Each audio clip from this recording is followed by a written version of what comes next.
Barack Obama faces a tough task to round up support for a US-led offensive against Islamic State extremists. The president is yet to deliver a speech to the nation, but Pentagon sources already warn that any military campaign could be lengthy. Here's our Washington correspondent, Gane Chichikan. The Islamic State group has advanced to the point where the Obama administration says it may take 3 years to fight them. But even that time frame is far from certain. I don't want to put the cart before the horse. We don't have a strategy yet. And on a more upbeat note, we are going to systematically degrade their capabilities. We're going to shrink the territory that they control. And ultimately, we're going to defeat them. But even Washington's closest allies are not so certain about the prospect. The Australian foreign minister says destroying the jihadist group is impossible. The outgoing head of the British Army is warning against rushing into a conflict with them, saying there is no full understanding of the group's capabilities. It may seem that the rise of the Islamic State caught everyone by surprise, but it turns out they had been on Washington's radar even before they hit the headlines. They were on everybody's radar screen. They were there, but were they the dominant source of conversation?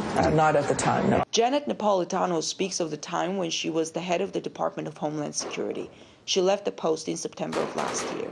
At a time when Washington focused its efforts on removing Assad from power, ISIS thrived in Syria.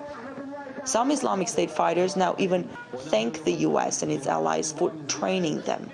An Islamic State commander, Abu Yusuf, said members of the Free Syrian Army who had received training from the United States, Turkey, and Arab military officers at an American base in southern Turkey had later joined the Islamic State.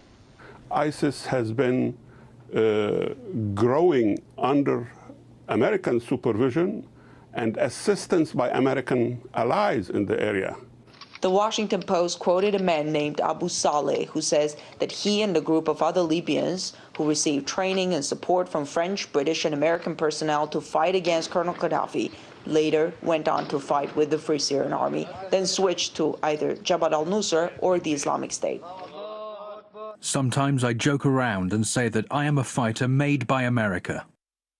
Along with fighters who switch factions, weapons too tend to migrate. Kurdish forces have recently captured some of the weapons used by the Islamic State militants. They included U.S.-made assault rifles and anti-tank missiles believed to have been provided to the Free Syrian Army by U.S. allies. The U.S. has been hell-bent on removing regimes: Saddam Hussein in Iraq, Colonel Gaddafi in Libya, Bashar al-Assad in Syria. In the power vacuum that followed, a monster has grown. The U.S. and its allies are now at sea about what to do with it. In Washington, I'm Gane Chichikan, RT.